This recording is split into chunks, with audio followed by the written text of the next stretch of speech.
What's going on, everybody? Welcome back to the channel. Doing a little back-to-back defensive film room from the Steelers-Packers game this past Sunday.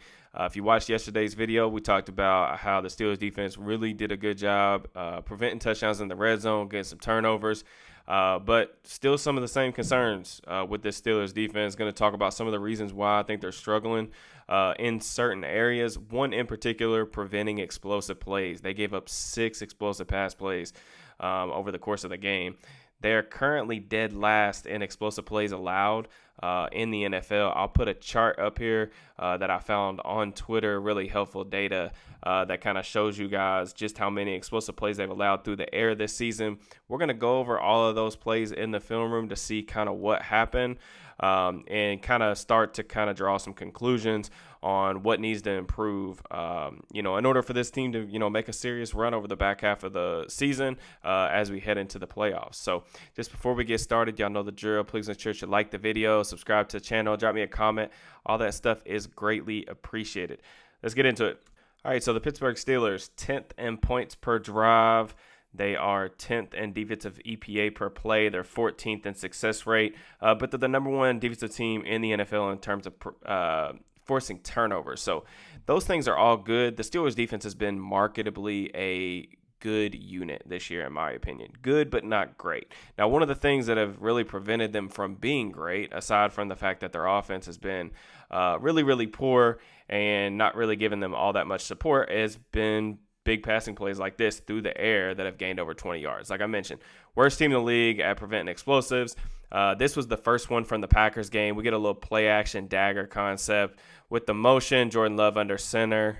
They are going to be using heavy protection here. So you see all the double teams that they got up front. Jordan Love's able to make some magic and find a wide open receiver over the middle of the field. So let's look at kind of what's happening here. Okay, so we have 7 guys in protection. All right, the Steelers are only rushing 4, so that gives the Packers a lot of double teams. That's what offensive lineman coaches want. They want those double teams up front.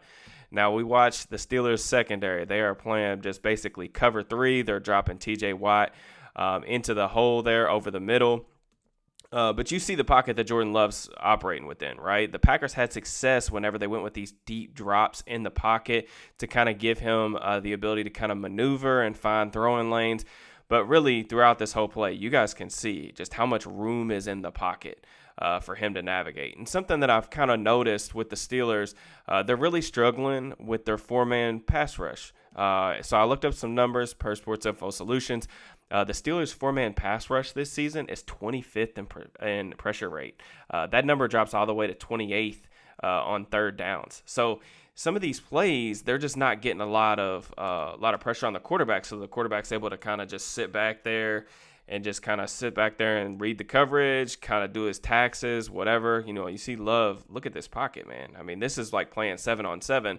He does a good job, kind of maneuvering around. By him scrambling to his right, you see what that does to a Landon Roberts. He kind of trails him right there. He throws across his body. Makes a good throw, but, I mean, there's no one within 15 yards, 10 yards of this receiver. And part of that is because when you're playing, spot drop zone, these guys are going to be able to find the voids in zone coverage if you allow the quarterback to sit back there 5, 6, 7 seconds. So just some of the same things that I'm seeing like week after week in terms of teams being able to exploit them for big passing plays down the stretch. All right, so the Packers capitalized off that big play on the opening drive of the game with a touchdown. A.J. Dillon ripped off a 40-yard run in the second quarter, but I'm only going to focus on the passing plays today because I think those are more concerning. Like I said, they lead the league right now in explosive pass plays allowed. Run game's not much better, but it is a little bit better. Here you see a similar idea from the Packers, right? Under center, we get a motion to the double side, deep play action drop, and another explosive play. This one ends up right at 20 yards after Dobbs ends up rolling forward. So let's talk about this a little bit from the defensive perspective. You see a lot of communication pre-snap. Roberts is looking at KZ, who's making the signals in the back end. You will see KZ make this call where he's like pushing down. This is like a man match type of quarters call or cover 7, depending on what type of family that you're from. But what we do here is allow this number 2 receiver to basically just get a full head of steam and run straight towards the safety without any type of reroute. So once Watson goes into motion, he becomes the new number 1 receiver. Once he goes vertical, Porter Jr. basically has him in man coverage. The number 2 receiver is technically KZ's responsibility, but because that they're in nickel personnel, if you're not going to bump the nickel over, which in this case is Chandon Sullivan, if you're not going to bump him over, someone has to go. So I think that this probably should have been Roberts going with the receiver to at least get hands on the new number 2 and wall off the inside of the middle portion of the field. That way you don't let this guy basically have a two-way go on the safety unabated. All right, so this is really just an easy pitch and catch. Nice job by Watt getting a quarterback hit, working through a couple blockers. But again, this type of thing is just kind of what you're seeing on film. And it's a little bit concerning to me too, if this is on Roberts, who was involved in a couple different issues with the pass game because he was being asked to play a lot of snaps.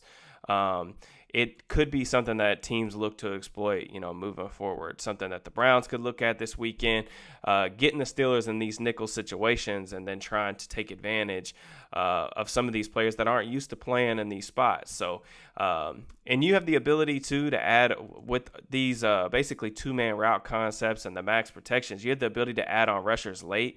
Like I'm pretty sure that Mark Robinson's going to take the number 3, which is going to be A.J. Dillon in coverage. He stays into block, so Robinson can go here and rush the quarterback. But the problem is when stuff's this wide open, the quarterback can just hit the top of his drop, hitch up, and then make an easy throw as the receiver comes out of the break. That's just way, way too easy. I mean, you can see, basically we don't even have anybody in the frame here on the left side of the field to even contest this ball. Just way too easy for NFL offenses. In my opinion, I'm going to chalk this one up to a coverage bust or some type of miscommunication. All right, so this next example is going to come on the very same drive. This is 3rd and 7. Jordan Love hits a kind of middle field read route up the seam against what the Steelers are running here is basically like a version of cover 2 invert, in my opinion. So this is just regular kind of Tampa 2, but they're going to invert it to where Levi Wallace is going to actually take the half field, the deep half field area of the trip side. So what happens here? Well, first off, I think Elijah Riley is just really slow to kind of diagnose this. Typically, if you are the middle field player, so the Steelers are in their dime package, right? He's operating as the dime backer. He's a little bit late to kind of realize that he needs to flip his hips and run. I don't know why he's looking back at the quarterback here either, to be honest with you, because his responsibility is to run with the number 2 or 3 receiver when they go to the middle of the field. So he needs to be deep as the deepest. So you see as much Musgrave kind of starts to run by him here, he needs to flip his hips and run and wall off the inside of that the middle of the field to protect the safeties who are getting depth. All right. So he's looking back at the quarterback. The ball's already in the air. At this point, once Jordan Love sees that Musgrave's already passed his landmark, this is an easy pitch and catch because he can just lob it. Look at all that room for him to fit this ball in. We call cover 2 or these split safety shells middle field open coverages for this reason, right? The safeties are split, so the middle of the field is open. But a lot of teams like the Steelers are using what their cover 2 looks in these past couple of years. They're going back to some of these Tampa looks where you get this middle linebacker or downbacker type player in sub-package football that will run with the number 2 or 3 receiver when they try to split the safeties to kind of protect them and take some of that stress away. But this is kind of what happens. We get some of these kind of like what we talked about the last play with Roberts. You get these backups playing because of injuries and things like that happen. Landon Roberts having to play more snaps. Now you got Elijah Riley having to play more snaps because there's no Minkah Fitzpatrick. There's just different guys in the lineup that aren't necessarily used to playing, and that's how you end up with these coverage busts that result in 30, 40-yard gains that set up easy scores for the offense on a typical Sunday. Now, the Steelers, like we talked about yesterday, did a really good job buckling down in the red zone. But these explosive plays, definitely something they got to start keeping a better lid on. All right, so here's a 1st and 10, 5 minutes to go. In the fourth quarter, the Packers are down, I believe, 4 points at this point. The Steelers are basically just running cover one. So this is just man-to-man coverage across the board. They hit another explosive play down the field to Luke Musgrave. This is a tough one because, again, this just goes back to asking players to do some of the things that they are not comfortable doing due to injuries or different things like that, right? So the Steelers are going to add on a rusher here. They're going to actually bring 5 up front with a 5-down look because it's first down. They're in their regular base personnel. And Elandon Roberts is going to end up here playing inside leverage on the tight end with the deep middle field safety as DeMonte KZ. This is always a tough one to defend. When you're playing inside leverage, you get this kind of deep sail or corner route from the number 3 receiver. It's difficult because, as a defender, you're playing inside leverage. You're getting an outside breaking route. There's no help out there whatsoever. Musgrave's a guy, he runs a 4.5. So you're putting a guy like Elandon Roberts, who's, a 6, 7, 8-year vet, whatever he is right now, to ask to run with a rookie 25, 30 yards down the field when that's not his specialty. But these are some of the problems that they could potentially run into down the stretch because, again, teams are going to know if he's out there, they're going to be able to attack him in coverage. Like Roberts, I wrote about this for Steelers Now yesterday, I believe, about how well he's played against the run. He's been one of the better run defenders for his position in the entire NFL, but he's not a coverage player. That's why he's been getting taken off the field. But now with Holcomb, Quan Alexander, going down with injuries, unfortunately, they're going to have to find solutions because this stuff right here is really, this is just pitch and catch. It's a good throw from Jordan Love, but again, you're just not going to be able to, continue to allow these types of explosive plays because eventually, teams are going to capitalize in the red zone. Even if they've done an extremely good job, you don't want to be giving up these chunk plays to the good offenses, the really good quarterbacks week in and week out like they've done over the first, half of the season. All right, so 5th play, later on the same drive, we're going to get Jordan Love working another dagger concept. You got the clear out in the middle of the field with the deep dig route coming over the middle. The Steelers are basically in almost like a 3 safety kind of look. This is just basically a version of Tampa, but what playing Elijah Riley in this spot where he's lined up at from depth, what it allows him to do is I think it allows him to get vision a little bit easier and also not have as much stress to kind of turn his hips and run with some of the faster receivers that Green Bay could potentially put in this clear out spot. But it all plays out the same. All right. So Riley, he's going to open up to the strong side. So whatever the strong side of the formation, that's where your pole player is going to open his hips to.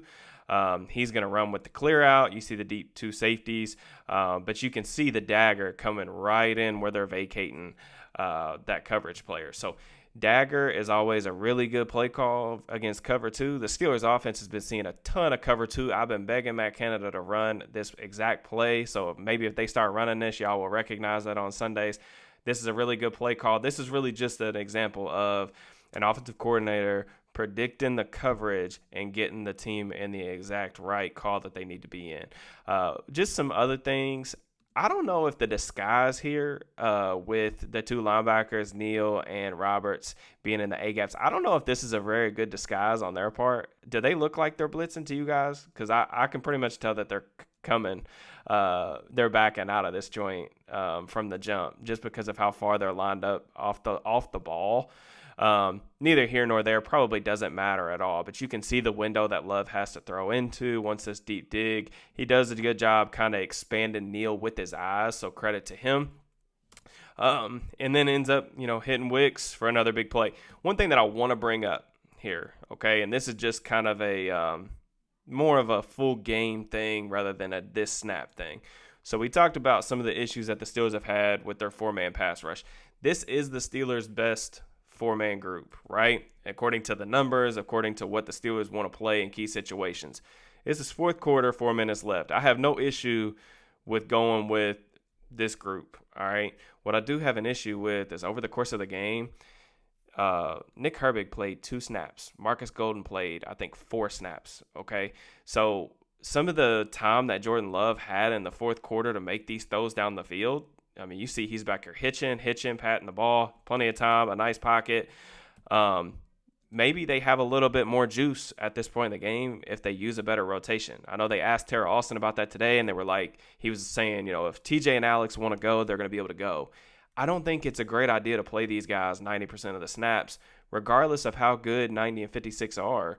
You got the depth guys for a reason. Herbig and Golden are capable backups. These are not the backups that the Steelers have had in past years that when they're out there, they're just black holes and they're not giving you anything. Golden and Herbig have both been fine, especially Golden. Golden's been fine in relief. Use them early in games so that when you get to the fourth quarter right here, you can get the best out of Alex Highsmith, the best out of TJ Watt, and hopefully disrupt the quarterback a little bit more. I just don't think playing those guys 90% of the snaps. I get they make a lot of money. They're really good players. I just don't think that that's a healthy workload distribution. That's just my opinion, though. All right, last play that we're going to go over. Minute left in the game. Packers trying to go up, down 4 at this point, I think with like maybe 1 timeout left. We get a Jordan Love heave and pray for a huge gain. So let's talk about this one. Just another kind of Tampa 2 look from the Steelers. You get Patrick Peterson working from the top of the screen all the way back, becoming the pole player in Tampa 2. Now, they have a really good play call. For one, they have the spot dig underneath if Jordan Love wants it. It's wide open. Christian Watson right there, but he decides he wants to do a little playmaking, throw off his back foot, and, excellent ad-lib play to the rookie Jaden Reed working out of the slot. So this is kind of just another kind of seam route up the middle to split the 2 safeties. Just from here, I'm not really sure how the Steelers rules work because usually you don't see this kind of play out in this way. Sometimes, particularly in college, you'll have this pole player that once he gets like 20 to 25 yards down the field, which is basically where Peterson's at right now, you'll have them look back and stop carrying and just kind of pass them off to the safeties, the seam player. And that's because you want them kind of looking for that end breaker that's usually typically following the clear out. I don't know if that's how the Steelers are coaching that, so I won't say for sure. But it looks like that's what Peterson's doing as he's falling off once he delivers the deep route to the 2 safeties. Now, just from here, this is just an excellent creativity type play, really, from Jordan Love, throwing to the open grass on the field, and him and Jaden Reed are just in sync here. You see that KZ, he's running and kind of running to the middle of the field with the seam. And then Reed, I don't know how he knows that this is where Jordan Love is throwing the ball. Does a really good job tracking it. Obviously, the offensive player is going to have the advantage here. KZ's a little late to flip his hips, and they give up another explosive play. So I'll kind of just highlight another thing of what I said just a minute ago, just in terms of the pass rush. You'll notice that Alex Highsmith, TJ Watt, both in the game right here. Again, I have no issues, no qualms. And in fact, I agree with playing your best players in these crucial spots, okay? And this is actually a pretty good rush from Alex Highsmith. You see him going a little speed to power, something he's done a little bit more this season. But this, again, this is a lot of time for Jordan Love. With a minute left in the game, he does a good job hitching up in the pocket, which is something young quarterbacks typically struggle with. And this is a crazy throw off his back foot. I don't want to take anything away from Jordan Love. I'm just saying if the Steelers have a lot of issues right now in terms of communication, coverage busts in the back end, having to play a bunch of different guys due to injury, and then just their pass rush. They're not getting enough consistent pressure in these big spots with their front four.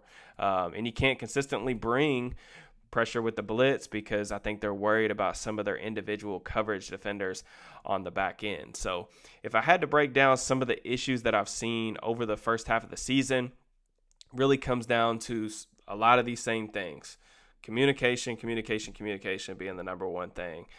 Got a lot of new players, got some coverage busts that have kind of bit them in the behind over the course of the season. And then I would just say the pass rush needs to be a little bit better in these 4-man rush spots. But overall, the Steelers defense, like I said, they've been good, especially when you factor in that the offense has been lifeless for the most part of the season. But if they want to go from good to great, or a great defense that could potentially lift this team into a playoff run, because they're 6-3, they got a good shot at making the playoffs. But in order for them to do that, I think we all recognize that they need to be better than probably good to have a chance when you get into some of these AFC bouts in the playoffs, where you're going to be seeing, the Patrick Mahomes of the world. All right, Patrick Mahomes, you can't let him sit back here and dance for 3 seconds, because even regardless of who he's thrown the ball to, he's going to find somebody. Somebody's going to get open. He's going to launch the ball for big plays. Got to make sure you keep a lid on these explosive plays. Definitely something that I want to see improvement on over the second half of the season. Appreciate you guys watching the video. I'm going to try to get one more thing up this week before the preview of Steelers-Browns. I will let you guys know, though. Again, like, comment, subscribe, turn on notifications. Y'all are the best. I appreciate y'all's support. Peace and love.